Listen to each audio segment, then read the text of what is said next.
Hello everyone! In today's video I will be showing you how I made my 1860s corset. I made this one as a foundation for my Civil War ball gown. For this corset I used another pattern from Corsets and Crinolines. This was my second time working with the book and I highly recommend getting it if you're into making historical undergarments.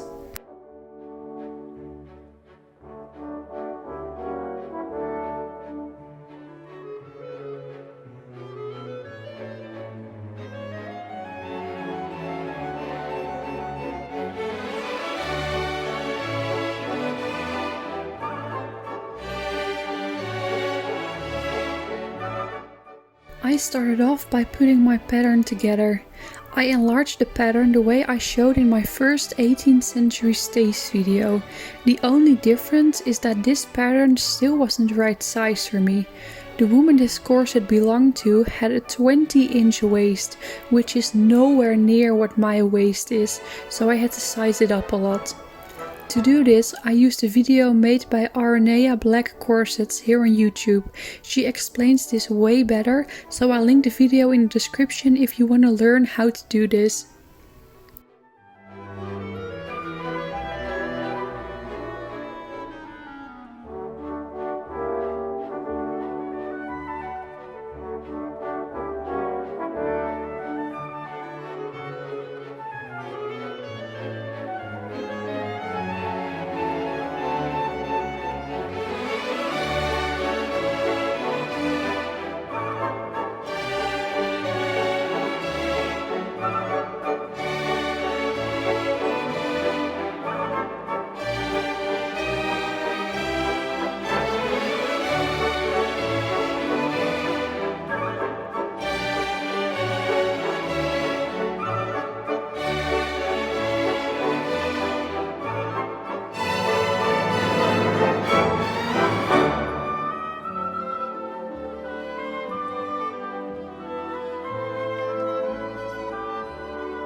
I just put together this very quick mock-up for the 1860s corset, just to see how the pattern I adjusted would look in the end. And I really like the way it looks right now. Obviously there's no boning, no lighting, no anything. I just put in a quick busk because I need to close it, and it has lacing right here in the back. I really like the shape. I really like how it's starting to look. There's a bit much room right here. I think you can see it. I can fit my whole hand under here. So I think that if I take like a centimeter off, that would fix the problem. I don't know. I think right here is the best thing to do. Right here it doesn't seem to have that problem as much. But yeah, I think I'm going to take a centimeter of tilbout from here to here to fix this problem. I could also add padding, but it's not on the sides, it's just on the front. So I don't think I'm going to do that. And besides that, I think it fits pretty well. I'm happy with how long it is right here. And I think that because it keeps going up because there's no boning in here. But if I add boning and it stays down like this, I think the length is pretty perfect for what I'm going for with this corset. And obviously this will be taken in then. And it closes all the way up in the back. So I think that I fit it a bit too perfect to my size. So I'm going to take a couple centimeters off at the waist so that I can't lace it up perfectly, because right now I can't pull it really tight, which is what I kind of want to do. So I'm gonna make those adjustments and I'll tune back in later when I'm working on that. But so far, I'm really happy with how this is turning out. I just created this new pattern using the adjustments I made for my mock-up. I ended up taking the waistline in 8 centimeters for the full corset, so 4 centimeters on both corset sides.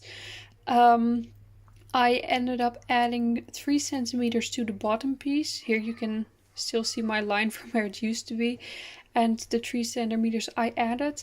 And at the front 2 pieces I only added 2 centimeters. I wasn't actually planning on adding anything to these because they were already pretty long. But the busk didn't fit into the channel very well, so I needed some extra room down here, so that's why I ended up adding the extra 2 centimeters. And I also had to fix the issue with the fabric being too much around this area here, so I took about 1 centimeter on both sides, so 0.5 and 0.5 for all of these 3 pieces. So you can kind of see that my boning channels are now a bit wonky here, but it's only a pattern, so it doesn't matter. And yeah, that's it. Right now I'm going to cut these out of my fabric. I probably won't film that because it's not very interesting to see. And I'll tune back in when I'm stitching all of the pieces together.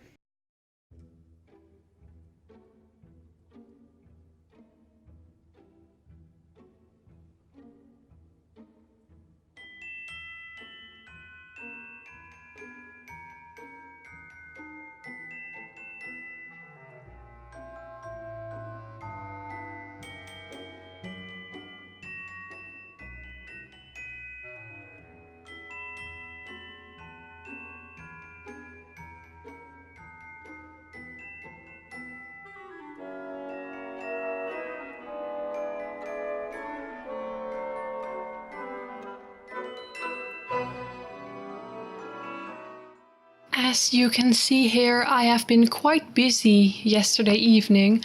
I couldn't really film it because my lighting in my room is very bad. So whenever it's dark, I can't film.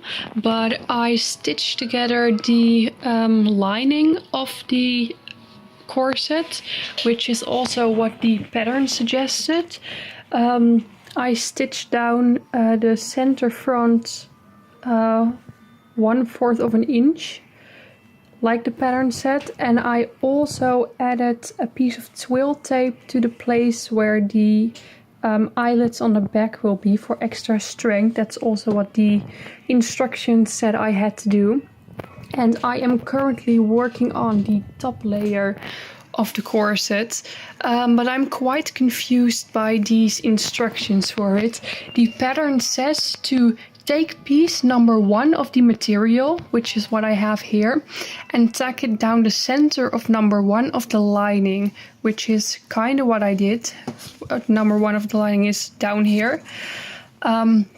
With the wrong side of the material facing the wrong side of the lining, so like the raw edges together, which is what's happening here right now.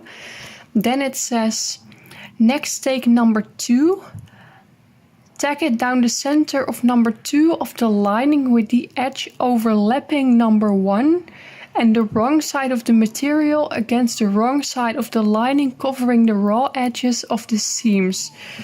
So from what I understand, is that I should do the exact same as I did here, only with piece number 2 and piece number 1 overlapping right here. Then it says to do the exact same thing for all the other pieces of the corset. And it says to turn in 1/8 of an inch or more on each seam to face the lining and tack it neatly and securely down to each seam. So what I understand from this is that I have to take my second piece here and overlap it just a little bit, and then tuck under this edge and have them overlap just a tiny bit like that, and then stitch over this line as closely as I can. I'm not sure. I might be doing this all wrong, but like I said, I don't understand a lot from these instructions. So please bear with me. If I am doing something completely wrong, please let me know in the comments, because I'm quite confused. But yeah, this is how I'm going to do it, and I'll see how it turns out.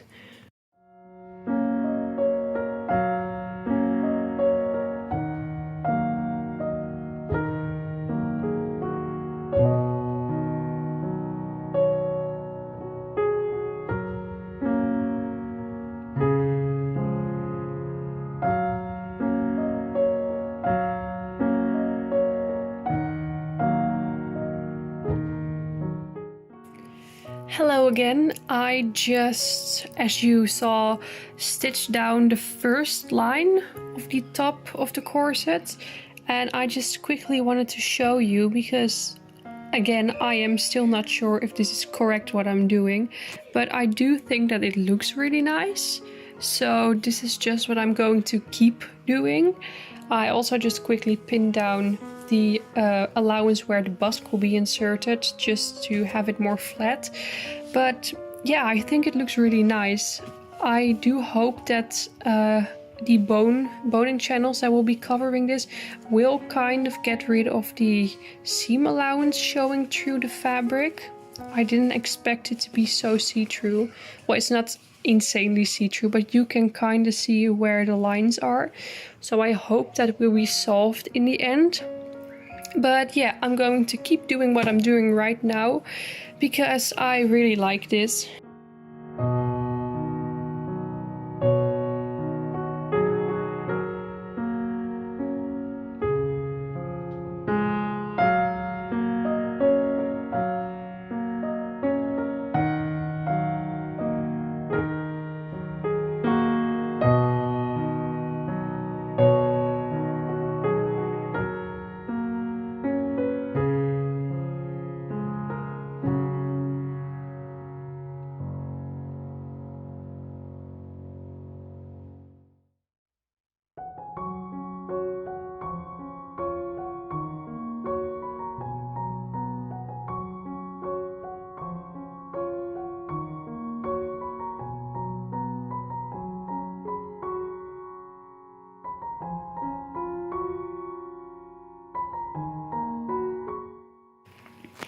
I'm just tuning back in to show you that I have put the whole corset together.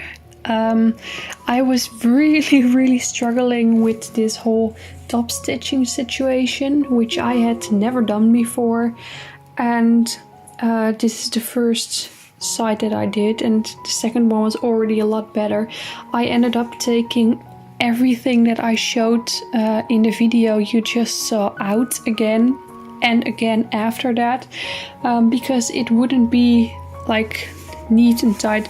It still has folds here, but that's just because it isn't shaping to the body. Like you can see that it all lays flat eventually. But I found out that the best way to do all of this is to take a piece and then press it with the iron, which is exactly what I did right here, and very carefully press back the seam allowance on the pieces, and then you can lay them flat against the other ones, and the pieces are much less folded and it just looks way better. I don't know if I'm explaining that well, but yeah, basically ironing and then sewing it down. Once I had the whole base of the corset stitched together, it was time to start making some boning channels. I made my channels with a bias tape maker, which was my first time doing this, and it worked so well. Definitely not the historical way to do it, but I only had about a week to make this entire corset, so historical accuracy kinda went out of the window with this one. I used my 1.2 cm bias tape maker for the channels. My boning is 6 mm wide, so they fit into the channels perfectly. I measured how long every channel had to be, and after that I cut them out, pressed the channels with my iron, pinned them to the corset and stitched them down. For the placement of the channels I used the pattern once again. There are channels covering every seam line and a couple in between.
After I had stitched down all of the boning channels, it was time to start adding the boning.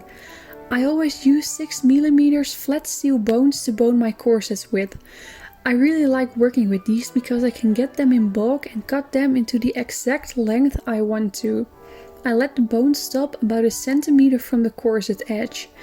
They do have very sharp edges once they're cut, so I always use a metal file to file them down and then put some tape on the edges, so there is less of a risk of the boning working itself out of the channels. You also have boning end caps for this, but I'm cheap and tapes work just as well. After cutting and filing the bones, I slid them into the channels and closed the ends off with my sewing machine. Next up, I added the busk to the front. I marked where it had to be on both sides and folded back the seam allowance. On one side I closed off the busk by whip stitching around the edge, but I realized that a ladder stitch was better, so I did that on the other side.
It was now time to finish the edges. I made binding out of the same fabric I used for the corset. I show how I make my binding in the second part of my 18th century stays video, so if you want an in-depth explanation, I recommend watching that video. I attached the binding on the front of the corset first, by stitching it down with a back stitch in the fold of the tape, so there are no visible stitches on the front of the corset. When this was stitched down, I flipped the corset and stitched down the back of the binding with a felling stitch.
With the binding attached, this was starting to look like an actual proper corset now, but there were some things yet to be done.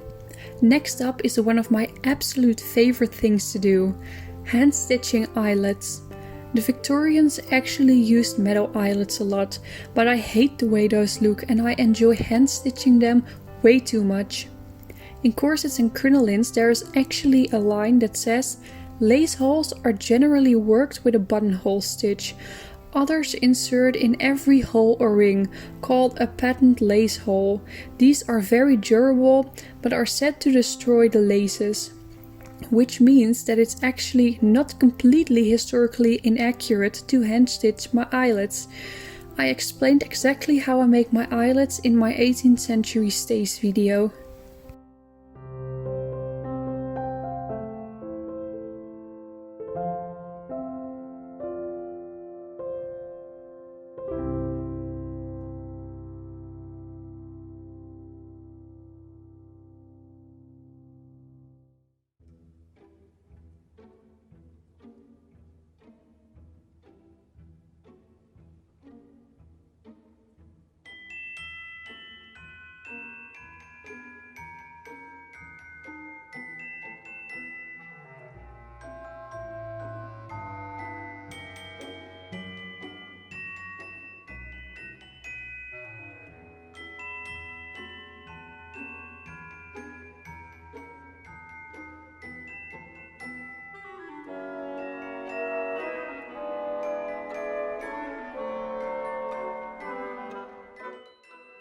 Now it was time to do something that was completely new for me, flossing the boning channels.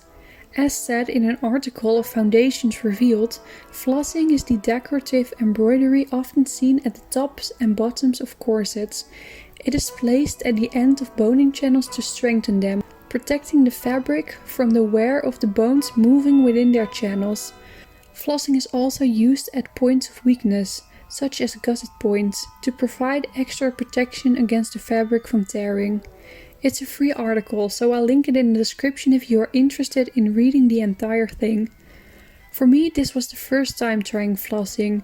I looked at a lot of Victorian corsets on Pinterest as an inspiration for the motif I wanted to add to my corset, and I ended up choosing this flower.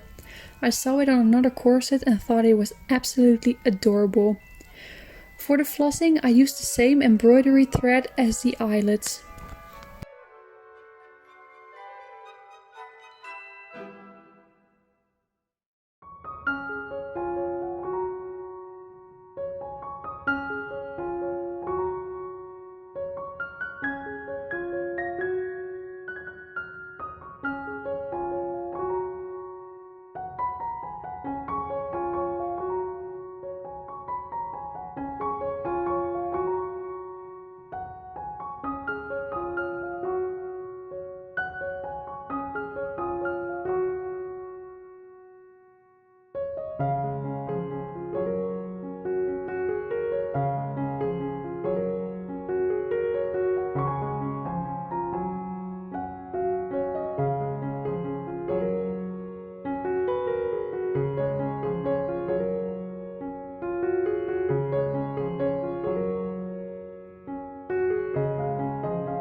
I added some lace to the top to decorate the corset a bit more. From what I could see during my research, a lot of Victorian corsets had lace added to the top and I think it looks adorable, so I wanted to add some to my corset as well. I used a quick whip stitch to stitch the lace down and added a blue ribbon to tie the whole look together. This blue ribbon is exactly why I chose to make my eyelets and flossing blue as well. I think it gives some really nice detailing in all the white of the corset.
With that, my 1860s corset was finished.